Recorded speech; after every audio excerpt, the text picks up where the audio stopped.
많은 분들이 제게 묻습니다. 교수님, 소금 단지를 집에 두면 정말 돈이 들어옵니까? 저는 이런 질문을 받을 때마다 먼저 이렇게 말합니다.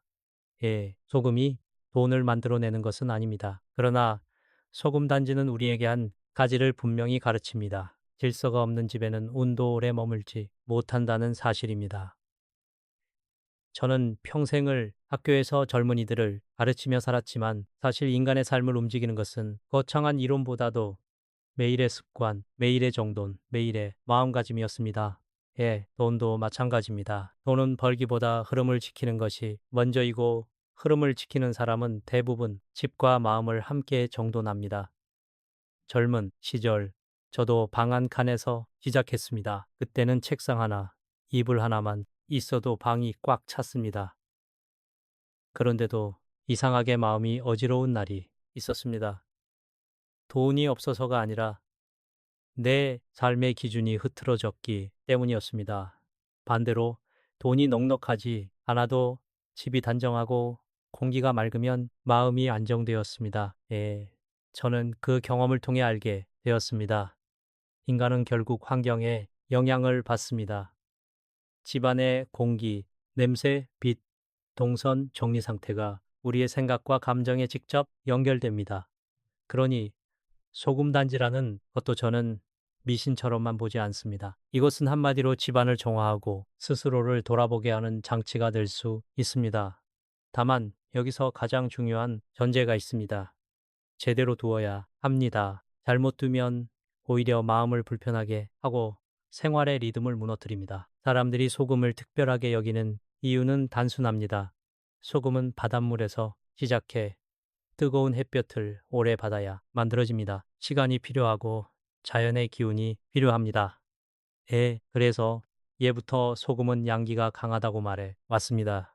저는 이 표현을 조금 더 현실적으로 바꿔 이해합니다. 소금은 보존의 상징입니다. 음식이 상하지 않도록 지키고 부패를 늦추고 맛을 정돈합니다. 삶도 그렇습니다. 우리의 재물도 정돈되지 않으면 새어나갑니다. 지출이 습관이 되고 감정이 소비를 이끌고 인간관계가 돈을 흔들고 건강이 무너지면 병원비가 삶을 잠식합니다. 그래서 저는 소금단지 이야기를 들을 때마다 돈을 부르는 비법으로 듣기보다 돈이 새는 구멍을 막는 생활의 경고로 듣습니다. 또 한 가지의 소금은에 오랫동안 정화의 상징으로 사용되어 왔습니다. 장례식장 다녀온 뒤 집에 들어가기 전에 소금을 뿌리던 어른들의 기억, 결혼식이나 새 출발의 자리에서 나쁜 기운을 막는다는 의미로 소금을 쓰던 풍습이 그렇습니다. 저는 이런 풍습을 무조건 비웃지 않습니다. 사람은 두려움을 이기는데 의식이 필요합니다. 의식이 마음을 다잡아주기 때문입니다. 중요한 것은 그 의식이 우리를 더 바르게 만들고 더 단정하게 만들고 더 절제하게 만들면 의미가 있다는 점입니다. 소금 단지를 둔다는 행위도 마찬가지입니다. 이것이 내 집을 더 깨끗하게 관리하겠다는 약속이 되고 흐트러진 부분을 바로잡겠다는 다짐이 된다면 그 자체로 이미 삶의 방향이 바뀌기 시작한 것입니다. 그런데 여기서부터가 핵심입니다. 소금 단지는 어디든 두면 좋은 물건이 아닙니다.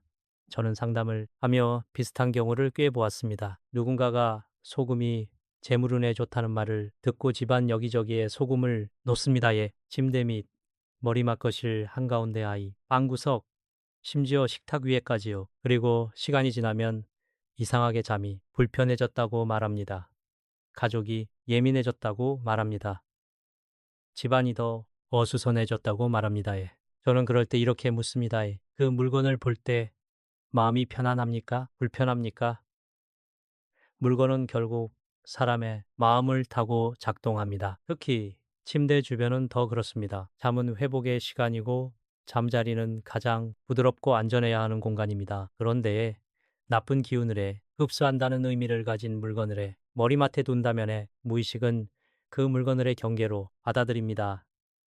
그러면 몸은 쉬지 못합니다. 잠이 얕아집니다. 악몽을 꾸기도 합니다. 건강이 흔들리면 돈의 흐름도 흔들립니다. 그러니 재물운을 위해 시작했는데 건강운을 잃는 어리석은 일이 벌어질 수 있습니다.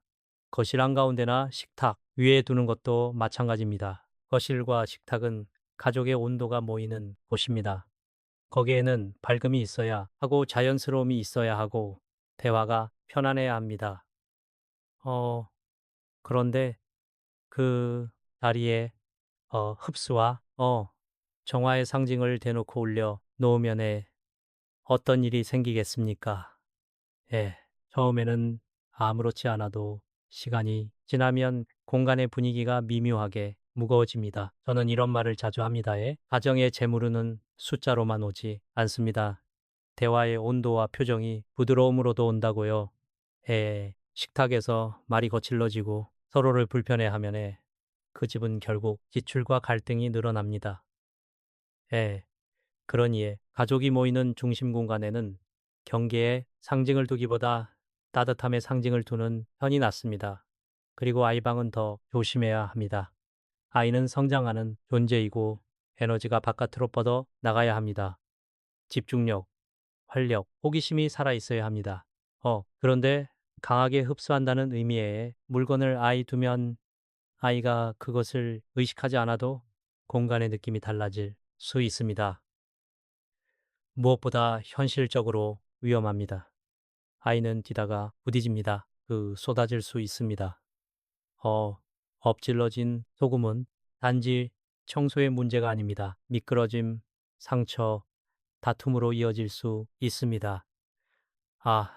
저는 늘 말합니다. 좋은 풍수는 가족의 안전과 생활의 편안함을 해치지 않습니다. 안전을 해치는 순간 그것은 이미 좋은 방법이 아닙니다. 예. 먼저 소금의 종류부터 이야기해 보겠습니다. 많은 분들이 묻습니다. 꼭 천일염이어야 합니까? 마트에서 파는 소금으로도 됩니까? 저는 이렇게 답합니다. 상징을 세우는 일에는 성의가 필요합니다. 천일염이 좋다고 하는 이유는 바닷물을 가두고 뜨거운 햇볕 아래에서 오랜 시간을 들여얹는 과정 자체가 양기와 인내를 상징하기 때문입니다. 하지만 더 중요한 것은 내가 이 일을 어떤 마음으로 하느냐입니다. 천일염을 구할 수 있다면 좋습니다. 어렵다면 너무 값싼 것, 너무 오래된 것만 피하면 됩니다. 어떤 분들은 핑크솔트 같은 것을 추천하기도 하는데 저는 그것이 비싸서 좋다기보다 내가 소중하게 다룰 수 있는 재료를 쓰는 태도가 중요하다고 봅니다. 재무운을 말하는 사람인데 정작 준비 과정이 대충이면 그 모순이 마음을 흐트러뜨립니다. 다음은 용기, 즉 항아리입니다. 여기서 많은 분들이 가장 크게 착각합니다. 크고 비싸야 기운이 세다. 아닙니다. 저는 평생 공부를 하면서도 크기에 속지 말라고 배웠습니다. 중요한 것은 크기가 아니라 생활에 맞는 적절함입니다. 소금 단지는 손 정도 크기 또는 손보다 조금 큰 정도면 충분합니다. 너무 크면 관리가 어렵고 너무 작으면 의미를 부여하기가 애매해집니다. 우리는 지속할 수 있어야 합니다. 저는 학생들에게도 늘 말했습니다. 한 번의 열정이 아니라 평생의 습관이 사람을 만든다. 소금 단지도 마찬가지입니다. 알리가 쉬워야 오래 갑니다. 그리고 꼭 강조하고 싶은 것이 하나 있습니다. 뚜껑이 있는 항아리를 쓰는 것이 좋습니다. 풍수적 설명으로는 들어온 나쁜 기운이 밖으로 빠져나가지 못하고 소금에 흡수되어 정화된다고 말합니다. 저는 조금 다르게 이해합니다. 뚜껑은 경계입니다. 우리가 돈을 모을 때도 마찬가지입니다. 통장은 뚜껑이 있는 그릇입니다. 지갑도 뚜껑이 있는 그릇입니다. 아무데나 열어놓고 흘리면 돈은 새 나갑니다. 집도 마찬가지입니다. 무언가를 두기로 했다면 정해진 자리와 정해진 방식으로 닫아두는 태도가 필요합니다. 뚜껑이 있는 항아리는 그 태도를 상징적으로 보여줍니다. 이제 소금의 양을 정해봅시다. 사람의 욕심은 언제나 가득을 좋아합니다. 그런데 인생에서 가득은 종종 문제를 만듭니다. 풍수에서는 소금을 항아리에 절반 정도 많아도 2분의 정도 채우라고 말합니다. 저는 이 원칙을 철학적으로도 동의합니다. 과한 것은 흐름을 막습니다. 너무 꽉 채우면 여유가 없습니다. 마음도 마찬가지입니다. 일정을 꽉 채우면 숨이 막히고 지출을 꽉 채우면 돌발 상황에 무너집니다. 절반 정도의 여백은 안정입니다. 소금, 단지를 절반 정도 채운다는 것은 결국 내 삶에도 여백을 만들겠다는 선언과 같습니다. 그리고 여기서 한 가지 더 많은 분들이 놓치는 것이 있습니다. 소금을 정화의 상징으로 두었다면 그 소금은 시간이 지나며 습기를 먹고 붓기도 합니다. 그러니 한 번 놓고 끝이 아닙니다. 예, 저는 어떤 사람을 보면 새로운 것을 시작할 때는 열심인데 유지 관리에는 약합니다. 이것이 재물 문제에서도 그대로 드러납니다. 이 투자도 시작은 하지만 기록은 안 합니다. 지출 통제도 결심은 하지만은 한 달 뒤엔 흐트러집니다. 소금 단지도 마찬가지입니다. 관리하지 않는 상징은 오히려 무의미하거나 불편함만 남깁니다. 그러면에 어느 정도의 주기로 관리해야 할까요? 대체로 3개월에서 6개월을 말합니다. 저는 이 주기가 사실상 내가 집을 점검하는 주기라고 생각합니다. 계절이 바뀌는 때마다 집을 한번 정돈하는 것에 그것이 가장 좋습니다. 특히 습기가 많은 공간에 두었다면 더 자주 확인해야 합니다. 헤이, 헤이, 소금이 축축해지고 손에 묻어나며 뭉친 느낌이 든다면 그건 교체할 때가 되었다는 신호입니다. 저는 이것을 단순히 기운의 문제로만 보지 않습니다. 습기와 곰팡이 냄새는 건강을 해치고 건강은 돈을 해칩니다. 그러니 소금의 상태를 확인하는 일은 곧 건강과 재물의 흐름을 동시에 점검하는 습관이 됩니다. 예, 또 하나 소금을 다루는 태도도 중요합니다. 어떤 분들은 소금을 쓸 때 던지듯이 툭툭 넣기도 하고 지나치게 낭비하기도 합니다. 저는 그 모습에서 돈 쓰는 습관 이 보일 때가 많습니다. 돈을 허투루 쓰는 사람은 소금도 허투루 씁니다. 반대로 작은 것 하나도 정성껏 다루는 사람은 돈도 정성껏 다룹니다. 예. 그래서 저는 소금 단지를 준비할 때 이렇게 제안합니다. 항아리를 닫고 소금을 담고 뚜껑을 덮을 때 한 번쯤 마음으로 말해 보십시오. 나는 내 집을 깨끗하게 지키겠다. 나는 내 돈의 흐름을 정돈하겠다. 이 한 문장이 그 사람을 바꿉니다. 큰 말이 아니라 반복되는 작은 약속이 사람을 만듭니다. 그리고 교체한 소금은 어떻게 해야 하느냐고 묻는 분들이 많습니다. 정화의 상징으로 쓴 소금은 식용으로 쓰지 말라고 합니다. 저는 이것도 상징적으로 이해합니다. 나쁜 것을 흡수했다고 믿는 순간에 그건 이미 음식이 아닙니다. 마음이 그렇게 규정하면 생활에서도 그 규칙을 지키는 편이 좋습니다. 대신 버릴 때는 가장 현실적이고도 깔끔한 방법이 있습니다. 화장실 청소에 쓰는 것입니다. 바닥을 닦고 변기에 뿌려 청소한 뒤 물을 내려보내면 집안도 깨끗해지고 소금도 자연스럽게 처리됩니다. 저는 이런 방법이 좋다고 생각합니다. 의식이 현실의 청결과 만나기 때문입니다. 결국 운이란 것도 이런 식으로 현실을 단정하게 만들 때 조금씩 살아납니다. 이제부터는 많은 분들이 가장 궁금해 하시는 핵심으로 들어가겠습니다. 그래서 교수님, 소금 단지는 도대체 어디에 두어야 합니까? 어디에 두면 큰일 납니까? 저는 이 질문을 들으면 늘 먼저 생활의 원칙부터 꺼냅니다. 좋은 자리는 기운만으로 정해지는 것이 아니라 사람의 수면과 건강, 대화의 온도, 생활 동선, 안전을 함께 고려해 정해진다는 것입니다. 다시 말해 집이라는 공간은 마음의 그릇이고 마음은 결국 습관을 따라 움직입니다. 그러니 소금단지의 자리를 정할 때도 편안함과 지속 가능성이 기준이 되어야 합니다. 먼저 절대 두면 안 되는 자리부터 말씀드리겠습니다. 저는 이것을 풍수적인 금기라기보다 오랜 관찰을 통해 얻은 생활의 금기라고 부르고 싶습니다. 첫째, 침대 밑이나 머리 맡입니다. 어떤 분들은 이렇게 말합니다. 잘 가, 무방비하니까 그때 나쁜 기운을 막아야 하지 않나요? 하지만 인간의 수면은 방어가 아니라 회복입니다. 수면을 방어전으로 만들면 그 순간부터 몸은 쉬지 못합니다. 침실은 가장 부드러워야 하는 공간입니다.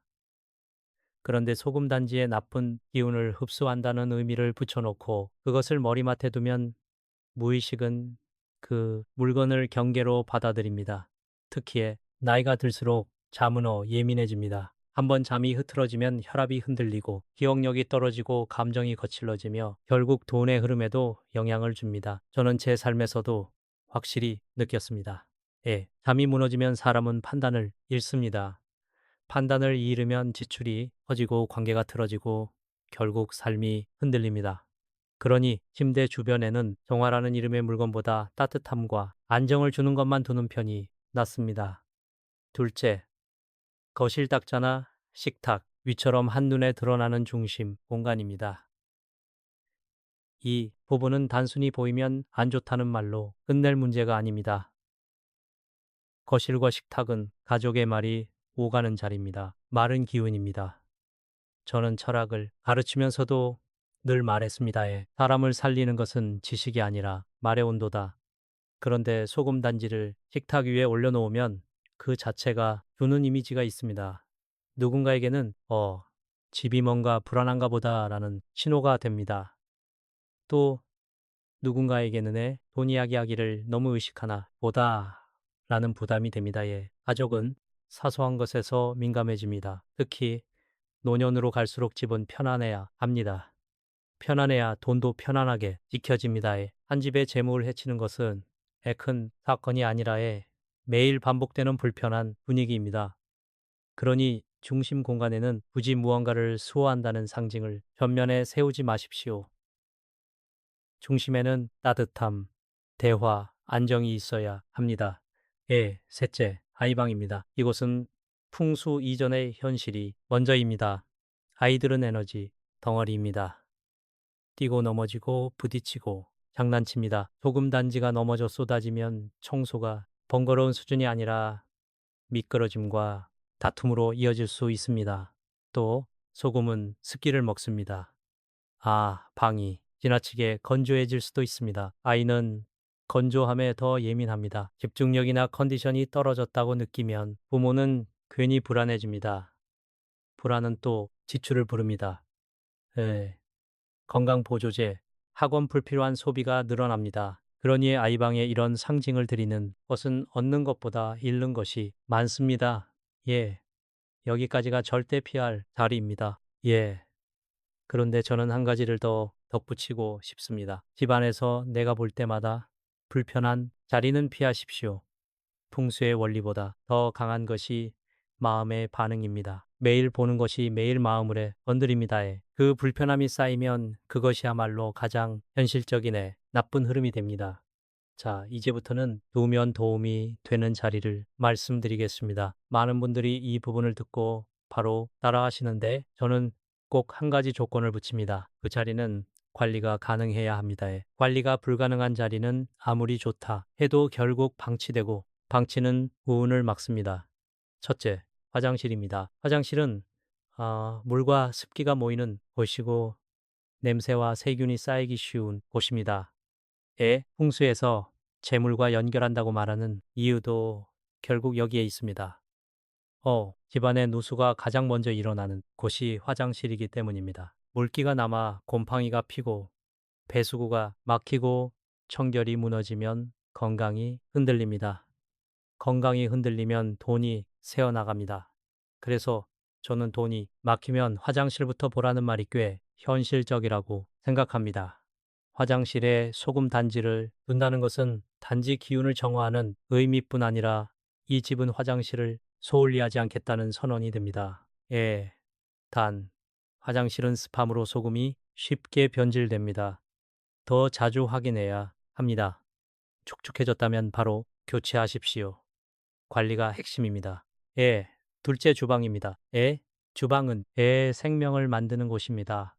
음식이 만들어지고 가족이 살아가는 힘이 여기서 나옵니다.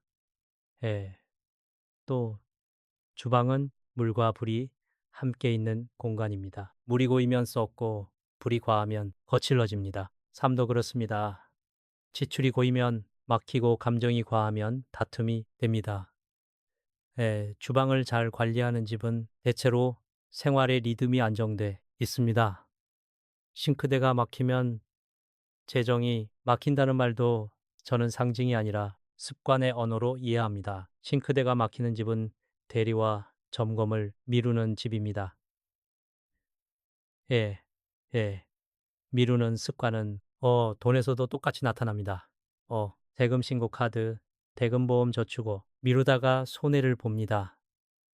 주방에 소금 단지를 둔다면 보이는 곳보다는 찬장 안이나 서랍 안처럼 안전하고 깔끔한 곳이 좋습니다. 생활의 편안함을 해치지 않으면서도 용돈의 의미를 유지할 수 있기 때문입니다. 셋째, 현관입니다. 저는 개인적으로 이 자리를 가장 현실적으로 봅니다. 현관은 외부와 내부가 만나는 경계입니다.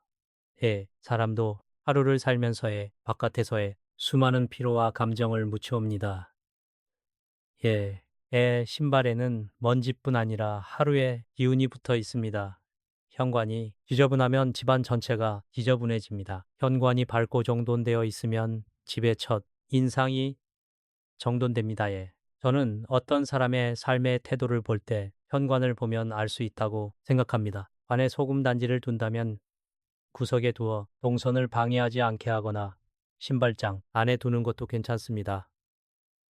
신발장 안에 두면 신발의 묻은 바깥에 탁함을 상징적으로 정화하는 효과를 기대할 수 있습니다.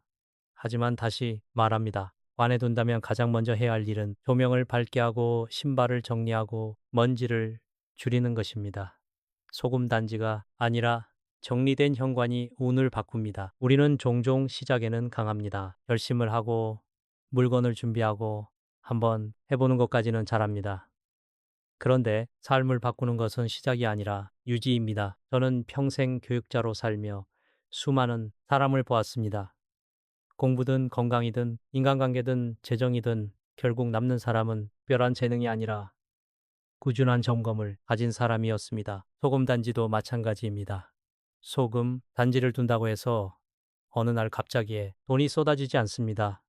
그러나 소금 단지를 제대로 관리하는 습관은 내 집을 더 깨끗하게 만들고 내 마음을 더 단정하게 만들고 결국 재물의 누수를 줄이는 방향으로 사람을 이끕니다. 먼저 소금 단지를 관리한다는 것은 무엇입니까? 단순히 소금을 갈아 끼운다가 아닙니다. 관리란 곧 집의 흐름을 주기적으로 확인하는 행위입니다. 우리는 자동차도 전기 점검을 합니다. 엔진 오일을 갈고 타이어를 확인합니다. 그런데 이상하게도 삶은 점검하지 않습니다. 몸의 이상, 신호, 집안의 습기, 지출의 누수, 관계의 피로, 이런 것들은 어느 날 갑자기 생기지 않습니다. 작은 균열이 쌓여 큰 문제로 터집니다. 소금 단지를 교체한다는 것은 그 균열을 미리 확인하는 하나의 리듬이 될 수 있습니다. 대체로 많은 전통에서는 소금 교체를 3개월에서 6개월 정도로 권합니다. 저는 이 주기를 아주 합리적이라고 생각합니다. 3개월은 계절이 바뀌는 단위입니다. 공기의 습도, 햇빛의 길이, 사람의 생활, 패턴이 달라집니다. 집도 그에 따라 상태가 변합니다. 그러니 교체 주기는 단지 소금 때문이 아니라 집 전체를 계절마다 한 번씩 정돈하라는 권유로 이해하면 좋습니다. 특히 현관이나 화장실처럼 사람의 동선이 많고 습기가 많은 곳은 더 자주 확인하는 것이 좋습니다. 저는 현관과 화장실은 3개월이라는 말이 의미가 있다고 봅니다. 그것이 바로 집의 입구와 누수이기 때문입니다. 그런데 주기보다 더 중요한 것이 있습니다. 바로 상태입니다. 교체 시기를 달력에만 맡기지 마십시오. 손으로 확인하십시오. 소금이 뭉쳤는지 축한지 손에 묻어 나오는지. 저는 이런 습관이 재정 습관과 비슷하다고 생각합니다. 지출도 이번 달은 괜찮겠지 하고 지나가면 새는 구멍이 커집니다. 반대로 수시로 확인하면은 작은 새는 구멍에서 멈춥니다. 소금이 축해졌다는 것은 전통적으로는 많이 흡수했다는 의미로 말하지만 현실적으로는 그 공간에 습기가 많다는 뜻입니다.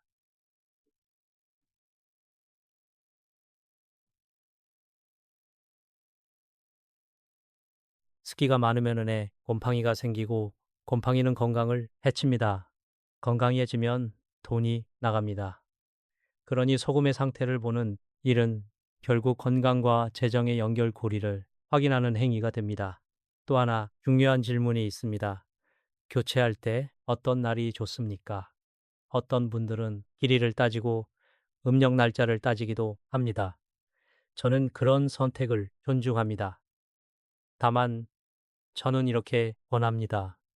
그 날짜가 당신을 더 성실하게 만들고 더 단정하게 만들면 좋습니다. 그러나 날짜를 따지느라 교체를 미루는 것은 좋지 않습니다. 삶은 기다려주지 않습니다. 좋은 날을 기다리다에 집이 더 습해지고 더 지저분해지면 그게 무슨 의미가 있겠습니까? 예. 저는 오히려 내가 마음을 새로 먹는 날이 가장 좋은 날이라고 생각합니다. 올 초에 계절의 첫날, 생일, 혹은 중요한 일을 마친 날 그런 날에 집을 정돈하며 소금을 교체하면 그것이 하나의 다짐이 됩니다. 교체 과정도 대청하지 마십시오. 우리는 종종 의식을 하면서도 마음은 딴 데가 있습니다. 그럴 때 의식은 힘을 잃습니다. 소금 단지를 교체할 때는 간단해도 좋습니다. 그러나 한 가지는 꼭 하십시오. 항아리를 닫고 주변을 정리하고 자리 자체를 깨끗하게 만드는 것입니다. 소금만 갈아 끼우고 주변이 더럽다면 본질을 놓치는 것입니다. 저는 늘 말합니다. 운이란 어느 날 하늘에서 떨어지는 선물이 아니라 내가 만들어 놓은 그릇에 들어오는 것이다. 그릇이 더러우면 좋은 것도 담기지 않습니다. 그리고 많은 분들이 가장 궁금해하는 것, 교체한 소금은 어떻게 처리합니까? 여기서 저는 분명히 말씀드립니다. 소금 단지에 소금은 정화의 의미를 부여한 소금입니다. 그러니 그 소금을 다시 음식에 쓰는 것은 마음이 불편할 수 있습니다. 전통에서도 식용으로 쓰지 말라고 합니다. 저는 이것을 단순한 금기가 아니라 규칙을 지키는 훈련으로 봅니다. 돈도 규칙이 없으면 모이지 않습니다. 이 돈은 저축용이다라고 정해놓고도 자꾸 쓰면 저축은 무너집니다. 이 소금은 정화용이다라고 정해놓았으면 그 규칙을 지키는 것이 마음을 단정하게 만듭니다. 그렇다면 버리는 방법은 무엇이 가장 좋습니까? 저는 현실적이면서도 의미가 살아있는 방법을 추천합니다. 바로 청소에 쓰는 것입니다. 특히 화장실은 가장 적합 교체한 소금을 화장실 바닥 청소에 활용하거나 변기에 조금 뿌려 솔로 닦은 뒤 물을 내리면 청소도 되고 처리도 됩니다. 여기서 중요한 것은 청소를 실제로 제대로 하는 것입니다. 소금을 뿌리고 대충 물만 내리는 것이 아니라 솔로 닦고 물기를 제거해야 합니다. 정화는 결국 행위입니다. 집을 깨끗하게 만드는 행위가 정화입니다.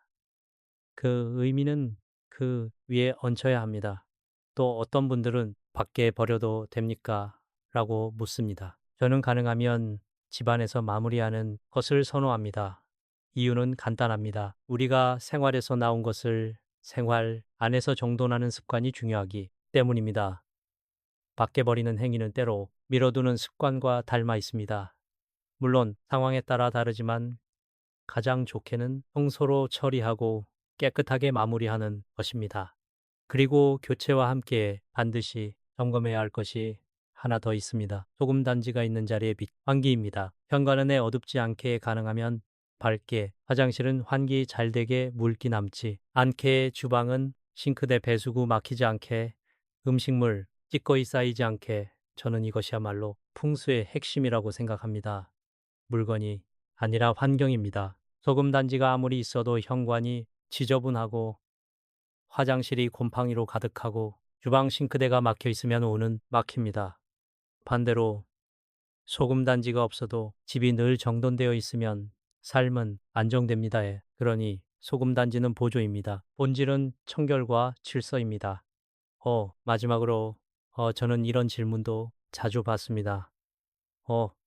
교수님, 소금 단지를 둔 뒤에 갑자기 몸이 아프고 일이 꼬이면 어떡합니까? 저는 그때 이렇게 말합니다. 먼저 현실을 확인하십시오. 예, 잠은 괜찮은지, 집이 습한지, 스트레스가 과한지, 지출이 늘었는지, 그리고 소금의 상태도 확인하십시오. 소금이 축하고 뭉쳤다면 교체하십시오. 그 과정에서 집을 한번 전체적으로 정돈하십시오. 중요한 것은 무서워하는 마음이 아니라 점검하는 태도입니다. 무서워하면 더 불안해지고 불안하면 판단이 흐려집니다. 판단이 흐려지면 돈은 더 새어나갑니다. 그러니 두려움이 아니라 점검이 답입니다. 예. 사람들은 흔히 돈은 숫자라고 말합니다. 물론 맞습니다. 그러나 제가 평생 살아오며 확신하게 된 것은 돈은 숫자이기 이전의 분위기라는 사실입니다. 분위기가 흐트러지면 숫자도 흐트러집니다. 예, 집안 분위기가 거칠러지면은 지출이 늘고의 관계가 무너지고 건강이 흔들리고 결국 재정도 흔들립니다. 그래서 소금단지 이야기를 하면서도 저는 자꾸 배치보다 생활로 돌아오게 됩니다. 먼저 많은 분들이 소금단지를 집에 드릴 때 이런 심리를 갖습니다. 이제부터 우리 집도 뭔가 좋아질 거야. 저는 그 기대 자체는 긍정적으로 봅니다. 긍도의 사람은 희망이 있어야 움직입니다.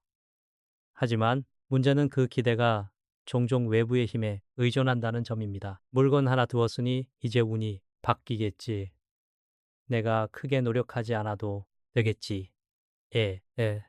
저는 그 순간부터 이미 흐름이 막힌다고 생각합니다. 운은 대신 살아주지 않습니다. 운은 내가 만든 생활의 그릇에 들어올 뿐입니다. 그러니 소금 단지를 둔다면 그 물건이 내게 매일 묻게 만들어야 합니다. 오늘 집은 정돈되어 있는가? 오늘 나는 절제하고 있는가? 오늘 우리 가족의 말은 부드러운가? 이 질문이 삶을 바꾸고 삶이 바뀌면 재물도 안정됩니다. 여기서의 보이는 곳의 문제를 이야기해 봅시다. 소금 단지는 본질적으로 정화와 흡수의 상징입니다. 그런데 그것을 지배한 가운데에 손님이 들어오면 가장 먼저 보이는 곳에 식탁처럼 가족의 눈이 계속 머무는 곳에 두면 어떤 일이 생길까요? 첫째, 사람의 마음은 불필요한 긴장을 갖게 됩니다. 우리 집은 왜 저기 두지? 둘째, 가족 안에서도 은근한 평가가 생깁니다. 돈에 집착하나 뭔가 불안한가 이런 평가가 쌓이면은 분위기가 굳어집니다. 저는 이것을 심리학적 현상으로 봅니다.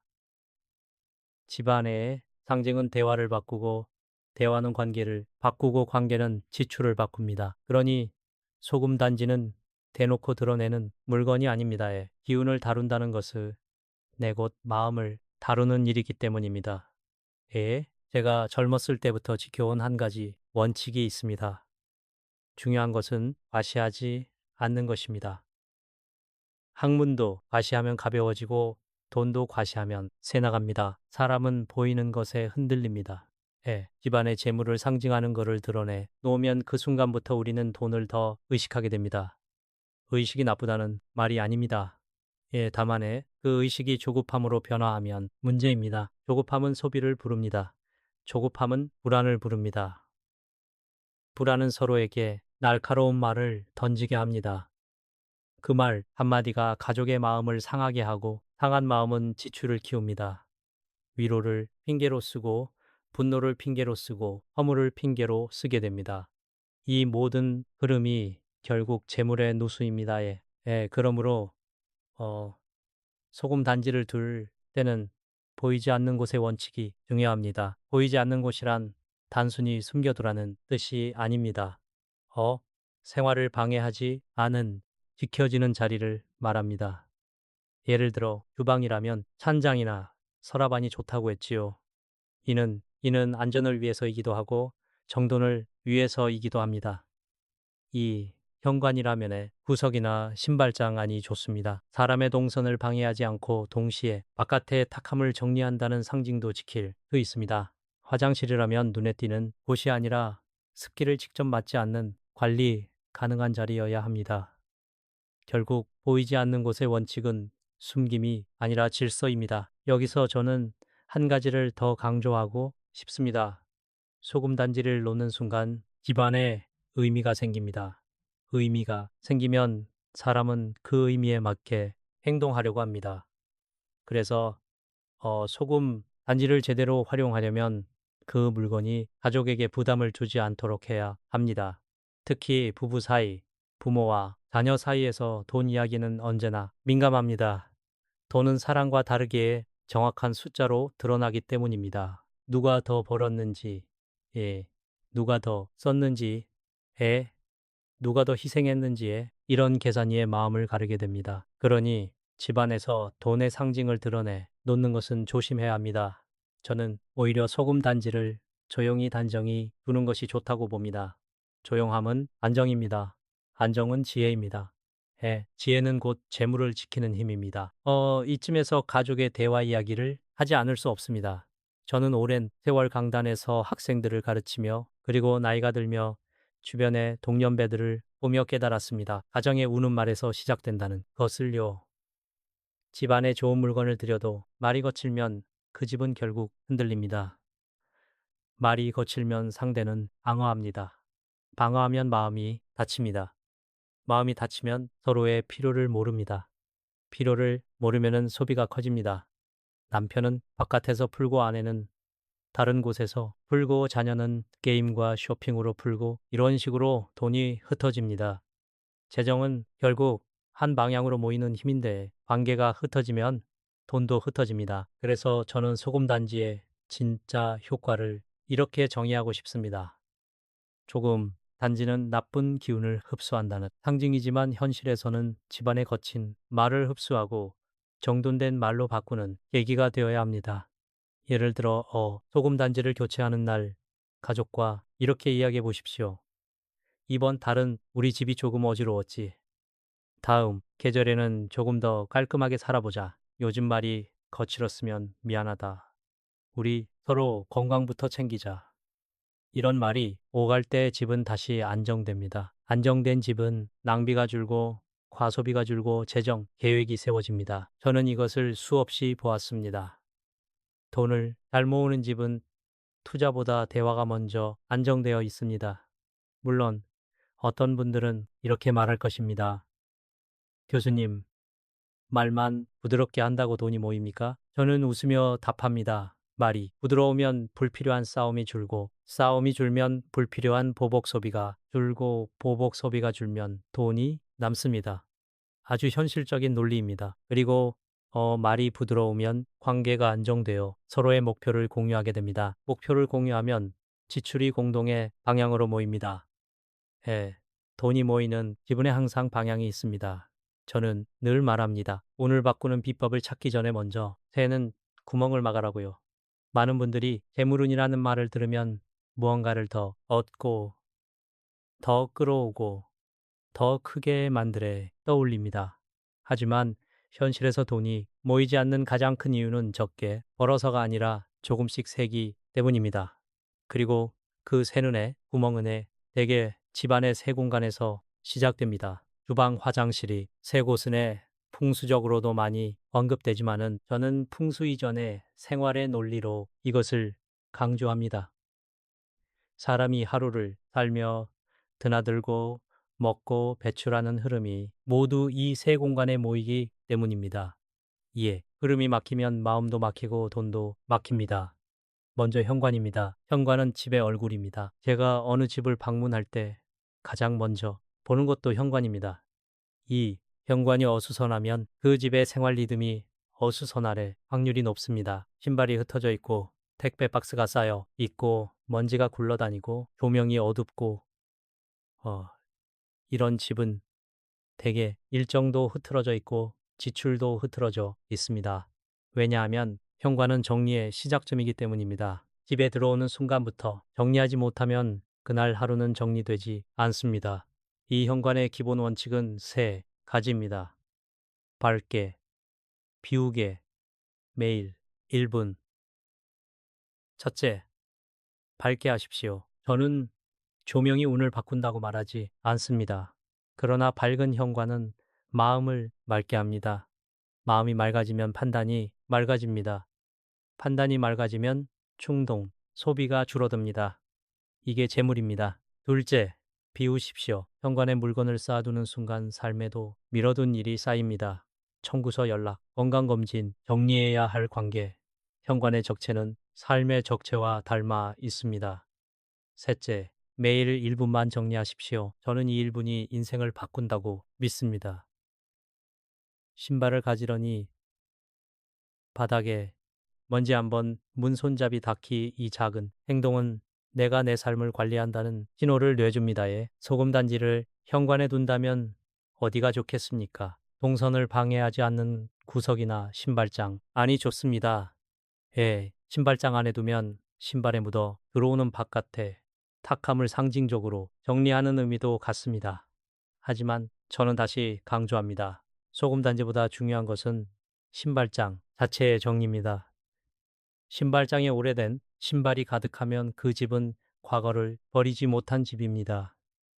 이에 과거를 버리지 못하면은 돈도 과거에 묶입니다. 쓰지 않는 신발은 버리십시오. 이것이 운입니다. 다음은 주방입니다. 주방은 생명과 건강의 자리입니다. 돈을 모으는 가장 확실한 방법이 무엇인지 아십니까? 큰 수익을 꿈꾸는 것이 아니라 큰 병을 막는 것입니다. 주방이 깨끗하면은 식습관이 안정되고 식습관이 안정되면은 건강이 안정됩니다. 건강이 안정되면은 의료비와 스트레스 지출이 줄어듭니다. 이것이 가장 강력한 재정 방어입니다. 예, 주방의 핵심 원칙은 네 가지입니다. 싱크대 배수구 불필요한 그릇 남은 음식. 첫째, 싱크대에 물을 고이지 않게 하십시오. 물이 고이면 냄새가 나고 냄새가 나면 마음이 지칩니다. 지친 마음은 결국 편의점 소비, 배달, 소비로 풀리기 쉽습니다. 둘째, 배수구는 막히기 전에 관리하십시오. 막힌 배수구를 보면 사람은 무의식적으로 막혔다는 이미지를 반복해서 받아들입니다. 삶의 다른 문제도 막힌 느낌으로 느껴집니다. 그러면 해결이 아니라 회피를 선택합니다. 회피는 돈을 씁니다. 셋째, 불필요한 그릇을 줄이십시오. 그릇이 많으면 설거지가 늦어지고 설거지가 늦어지면 생활이 늦어집니다. 생활이 늦어지면 계획이 무너집니다. 계획이 무너지면 카드가 늘어납니다. 넷째, 남은 음식은 언젠가 먹지라는 말과 함께 냉장고에 쌓이지 않게 하십시오. 냉장고 속의 방치는 결국 버리는 돈입니다. 저는 이것을 정말 많이 봤습니다. 냉장고를 정리하는 순간 한 달씩 비가 줄어듭니다. 소금 단지를 주방에 둔다면 보이는 곳이 아니라 찬장이나 서랍처럼 안전하고 조용한 곳이 좋습니다. 주방은 칼과 불과 물이 있는 곳입니다. 안전이 우선입니다. 그리고 주방은 가족의 생계를 책임지는 공간이니 부담을 주지 않는 방식이 좋습니다. 단 주방에 둔다고 해서 주방이 저절로 깨끗해지지 않습니다. 소금 단지는 내가 주방을 관리하겠다는 약속을 상기시키는 역할을 해야 합니다. 마지막은 화장실입니다. 화장실은 많은 분들이 꺼리는 공간이지만은 저는 화장실을 보면 그 집의 생활 수준을 알 수 있다고 생각합니다.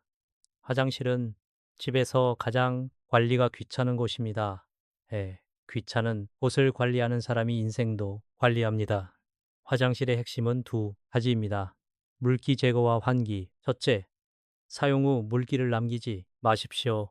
물기가 남으면 곰팡이가 생기고 곰팡이는 건강을 해칩니다. 건강이 해지면 돈이 나갑니다. 아주 단순한 논리입니다. 둘째, 환기를 습관으로 만드십시오. 냄새는 결국 마음을 무겁게 합니다. 마음이 무거우면 사람은 쉽게 짜증을 내고 짜증은 관계를 흔들고 관계가 흔들리면 지출이 늘어납니다. 이렇게 모든 것이 연결됩니다. 소금 단지를 화장실에 두는 것은 정화의 상징으로 이해할 수 있습니다. 다만 화장실은 스팸으로 소금이 쉽게 축해지고 변질됩니다. 그러니 화장실에 둔 소금은 더 자주 확인해야 합니다.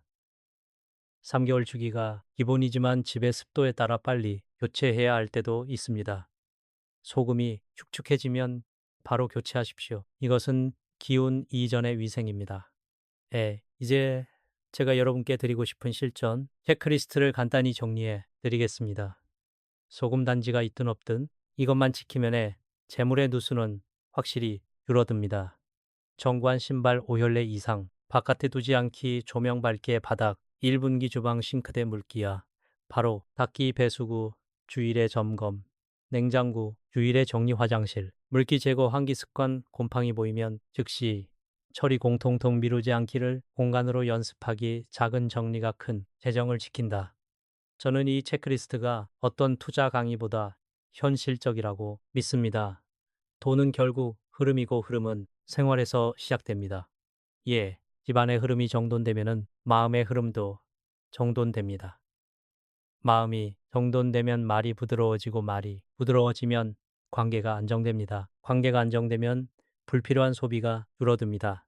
이것이 재물운의 가장 확실한 길입니다. 저는 나이가 들수록 한 가지를 더 분명히 깨닫습니다. 인생은 결국 무엇을 더 얻느냐의 문제가 아니라 무엇을 덜 흔들리며 지키느냐의 문제라는 사실입니다. 젊을 때는 목표가 바깥에 있습니다. 더 큰 성취, 더 많은 돈, 더 넓은 관계, 더 빠른 속도.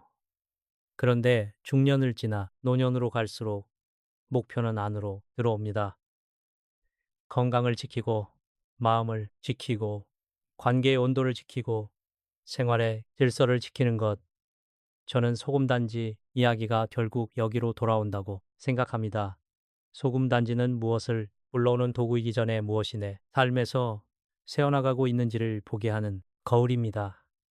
많은 분들이 소금단지를 두면서도 마음 한편으로 불안해합니다. 내가 잘못 두면 큰일 나는 거 아닐까? 혹시 귀신을 부르는 거 아닐까에. 에. 그래서 내 돈이 더 막히는 건 아닐까 저는 이런 불안을 이해합니다. 사람은 보이지 않는 것 앞에서 약해집니다. 그러나 저는 교육자로서 그리고 인생을 오래 살아본 사람으로서 이렇게 말씀드리고 싶습니다. 두려움으로 시작한 의식은 삶을 더 불안하게 만든다고요. 무엇이든 두려움으로 시작하면 그 뒤에 행동은 방어로 흐릅니다. 방어는 긴장이고 긴장은 필요이고 필요는 짜증이며 짜증은 갈등입니다. 갈등이 생기면 돈은 더 새어나갑니다. 그러니 소금단지든 어떤 의식이든 핵심은 무서워서가 아니라 단정히 살기 위하여 합니다. 저는 풍수의 언어를 그대로 믿지 않아도 그 안에 담긴 삶의 교훈을 존중합니다. 예를 들어 과하면 안 된다는 원칙. 이것은 철학입니다. 돈도 과하면 독이 됩니다. 욕심이 과하면 관계를 망칩니다. 통제가 과하면 삶이 메말라집니다. 모든 것은 균형입니다. 소금 단지를 절반 정도만 채우라는 말은 결국 여백을 남겨라는 말입니다. 삶에도 여백이 있어야 합니다. 지갑에도 여백이 있어야 합니다. 일정에도 여백이 있어야 합니다. 여백이 없는 사람은 작은 변수에도 무너집니다. 그래서 저는 소금 단지를 이야기할 때마다 그 속에서 절제를 잃습니다. 그런데 절제는 단순히 돈을 아끼는 것이 아닙니다. 절제는 감정을 아끼는 것이고, 말의 칼날을 아끼는 것이고, 관계의 소모를 아끼는 것입니다. 저는 노년의 가장 큰 지출이 무엇인지 자주 봅니다. 그것은 투자 실패보다도 사업 실패보다도 감정의 실패입니다. 감정이 무너지면 사람은 소비로 도망칩니다. 화가 나서 사는 물건, 허무해서 결제하는 서비스, 외로워서 이어가는 무의미한 만남, 이런 것들이 천천히 돈을 갉아먹습니다. 그러니 재물운을 지키는 길은 사실 감정운을 지키는 길과 같습니다. 소금, 단지가 집안의 탁함을 흡수한다는 말은에 저는 이렇게 바꿔 말하고 싶습니다. 에, 소금 단지는 내 안에 탁한 감정을 정리하라고 말한다. 저는 제 삶에서 무엇이 가장 나를 흔들었는지 돌아보면 결국 사람이었습니다. 인간관계의 기대, 실망, 서운함, 비교, 인정 욕구, 돈이 많이 있든 적게 있든 사람 때문에 흔들리면 돈의 흐름도 흔들립니다. 그래서 노년에는 관계를 정리해야 한다는 말이 나옵니다. 그러나 저는 관계를 끊어라라고 말하고 싶지는 않습니다. 저는 이렇게 말하고 싶습니다. 관계의 무게를 조절하라고요. 무거운 관계는 지갑도 무겁게 만들고 마음도 무겁게 만듭니다. 반대로 가볍고 단정한 관계는 삶을 편안하게 만들고 그 편안함이 돈을 지킵니다. 소금, 단지를 현관이나 주방의 화장실에 두는 것도 결국 경계와 정돈을 배우라는 뜻입니다. 현관은 바깥과 안의 경계입니다. 내 마음도 경계가 있어야 합니다. 예, 예. 아무 말이나 다 들으면 마음이 상하고 마음이 상하면 돈이 새어나갑니다. 주방은 먹는 곳입니다. 삶도 먹을 것을 조절하듯 정보와 감정도 조절해야 합니다. 화장실은 배출의 장소입니다. 삶에서도 배출이 필요합니다. 오래된 습관, 오래된 원망, 오래된 미련을 배출해야 합니다. 대출하지 못하면 쌓입니다. 쌓이면 병이 됩니다. 병은 돈을 가져갑니다. 그래서 저는 소금 단지를 두는 사람에게 한 가지 제안을 드립니다. 소금 단지를 운의 도구로만 두지 말고 생활의 질문으로 두십시오. 예를 들어 이런 질문입니다. 오늘 내가 가장 먼저 정리해야 할 것은 무엇인가? 오늘 내가 줄여야 할 말은 무엇인가? 오늘 내가 멈춰야 할 소비는 무엇인가? 예, 이 질문을 하루에 한 번만 해도 삶은 달라집니다. 그리고 삶이 달라지면 재물의 흐름도 달라집니다. 또 한 가지 소금 단지를 둔다면 반드시 기억해야 할 것이 있습니다. 그것은 의식의 주인이 내가 되어야 한다는 점입니다. 어떤 분들은 소금 단지를 두고도 계속 불안을 키웁니다. 이 자리가 맞나? 조금 더 옮겨야 하나? 혹시 내가 실수했나?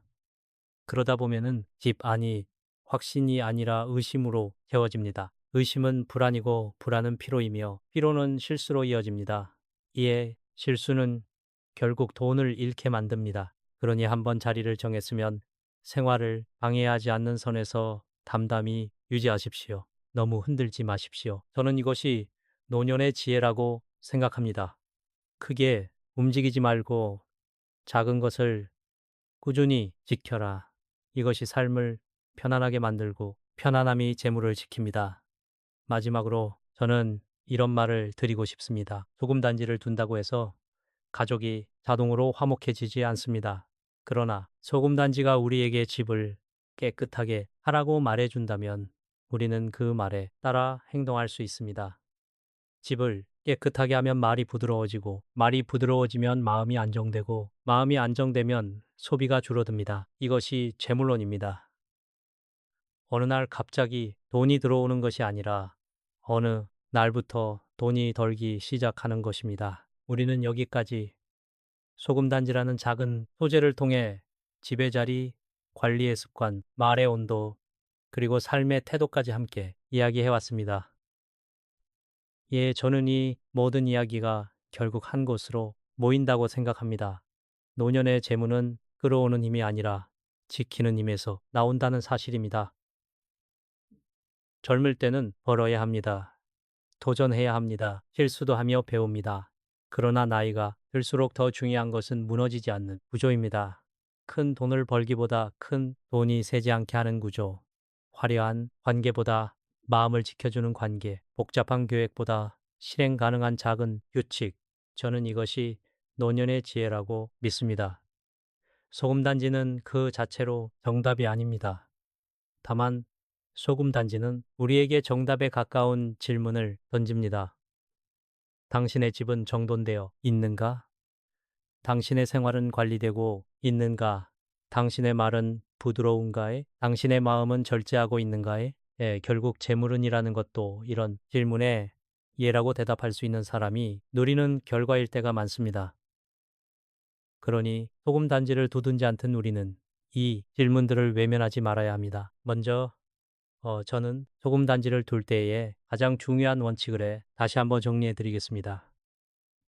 수면을 해치지 말 것, 가족의 중심을 무겁게 만들지 말 것, 안전을 우선할 것, 관리 가능한 곳에 둘 것, 이것이 핵심이었습니다. 침대 주변은 피하십시오. 식탁과 거실 중심은 피하십시오. 아이는 피하십시오. 그리고 화장실, 주방 현관처럼 흐름이 모이는 곳에 두 대 보이는 곳에 과시하듯 두지 말고 조용히 단정히 관리 가능한 자리에 두십시오. 이런 정리는 풍수의 언어가 아니라 생활의 언어입니다. 다음으로 교체와 처리의 원칙도 중요합니다. 3. 6개월의 주기는 단지 소금이 아니라 집 전체를 계절마다 점검하는 리듬이었습니다. 소금이 축해지고 뭉치면 바꾸십시오. 그때 중요한 것은 소금을 바꾸는 행위 자체보다 그 과정에서 집을 닦고 환기하고 물기를 제거하며 생활의 기본을 다시 세우는 것입니다. 교체한 소금은 식용으로 쓰지 말고 청소에 활용해 마무리하십시오. 이렇게 의식이 청결과 만나면은 의미가 현실이 됩니다. 현실이 바뀌면은 운도 바뀝니다. 그러나 저는 여기서 한 걸음 더 나아가고 싶습니다. 소금단지 이야기로에 끝나면에 아쉽습니다. 우리가 정말로에 가져가야 할 것은 물건이 아니라 원칙입니다. 예, 예. 이것은 소금, 단지가 있든 없든 반드시 지켜야 할 원칙입니다. 예. 첫째, 작은 누를 막아라. 예. 재물은 큰 사건 하나로 무너지는 경우도 있지만 대부분은 작은 누수가 쌓여 무너집니다. 매달 반복되는 구독 결제, 습관처럼 나가는 배달비, 필요 없는 보험, 정리되지 않은 카드, 사용 감정에 휘둘린 쇼핑. 저는 이런 누수가 노년을 가장 힘들게 만든다는 것을 많이 봤습니다. 소금, 단지를 관리한다는 습관은 사실 이런 누수를 점검하는 훈련이었습니다. 내가 어디에서 세고 있는가? 이 질문을 매달 한 번만 해도 인생은 달라집니다. 예, 둘째, 건강을 재정의 중심에 두어라. 노년의 재정은 투자보다 건강에 더 크게 흔들립니다. 예, 저는 많은 분들이 돈을 벌 방법만 고민하다가 정작 돈이 나가는 가장 큰 구멍인 건강을 놓치는 것을 봤습니다. 예, 주방을 정돈하고 화장실을 청결히 유지하고 수면을 지키는 것이 모든 것이 결국 건강을 지키는 길이었습니다. 건강이 안정되면은 마음이 안정되고 마음이 안정되면은 소비가 줄어듭니다. 이것이 가장 확실한 재물운입니다. 건강을 지키는 사람이 돈도 지킵니다. 셋째, 관계의 무게를 조절하라. 돈이 새는 곳은 물건이 아니라 사람일 때가 많습니다. 체면을 위해 쓰는 돈, 미안함으로 쓰는 돈, 비교로 쓰는 돈, 관계를 붙잡기 위해 쓰는 돈. 저는 노년에 이런 지출이 얼마나 큰지 많이 봤습니다. 그래서 저는 관계를 끊어라가 아니라 관계를 단정히 하라고 말합니다. 나를 지치게 하는 관계는 거리를 두고 나를 살리는 관계를 소중히 하십시오. 가족이라도 말의 온도를 지켜야 합니다. 말이 거칠면 마음이 무너지고 마음이 무너지면 돈이 새어나갑니다. 부드러운 말은 감정을 지키고 감정이 지켜지면 재정도 지켜집니다. 넷째, 두려움이 아니라 점검으로 살아라의 사람들은 불안할 때 비법을 찾습니다. 이것만 하면 좋아진다는 말을 붙잡습니다. 그러나 진짜 안정은 비법이 아니라 점검에서 옵니다. 관을 밝게 하고 신발을 정리하고 싱크대, 물기를 닦고 화장실을 환기시키고 소금이 축하면 교체하고 지출을 한번 들여다보고 말이 거칠었으면 사과하고 이런 작은 점검이 쌓여 삶이 단단해집니다. 단단한 삶은 흔들리지 않습니다. 예, 흔들리지 않는 삶이야말로 우리가 말하는 운에 가장 가깝습니다. 저는 마지막으로 여러분께 한 가지 제안을 드리고 싶습니다. 소금 단지를 두셨다면 그것을 볼 때마다 이렇게 한 문장만 떠올리십시오. 나는 오늘 내 삶의 흐름을 정돈한다. 그리고 하루에 딱 하나만 하십시오. 현관 바닥 1분 닦기, 싱크대 물기 제거, 화장실 환기, 냉장고 한 칸 정리, 지출 내역 한 줄 보기, 가족에게 부드러운 말 한마디 딱 하나면 됩니다. 사람은 큰 결심보다 작은 실천으로 바뀝니다. 예, 작은 실천이 쌓이면 삶은 바뀌고 삶이 바뀌면 재물의 흐름도 달라집니다. 우리는 결국 완벽해질 수 없습니다. 그러나 단정해질 수는 있습니다. 저는 노년의 행복이 바로 그 단정함에서 나온다고 믿습니다. 예, 집이 단정하면은 마음이 단정해지고 마음이 단정하면은 말이 단정해지고 말이 단정하면은 관계가 단정해지고 관계가 단정하면은 지출이 단정해집니다. 이렇게 삶의 모든 것이 한 방향으로 정돈될 때 우리는 더 이상 운에 매달리지 않게 됩니다. 운이 아니라 내가 내 삶을 이끌고 있다는 확신이 생기기 때문입니다. 네, 여기까지가 소금단지에 관한 이야기이자 사실은의 노년의 삶을 단정히 세우는 이야기였습니다. 여러분이 오늘이 이야기를 듣고 단 하나라도 실천하신다면 그것으로 충분합니다. 예, 예, 큰 변화는 늘 작은 자리에서 시작합니다. 그리고 그 작은 자리에서 시작된 변화는 어느 날 여러분의 삶 전체를 조용히 바꿔놓을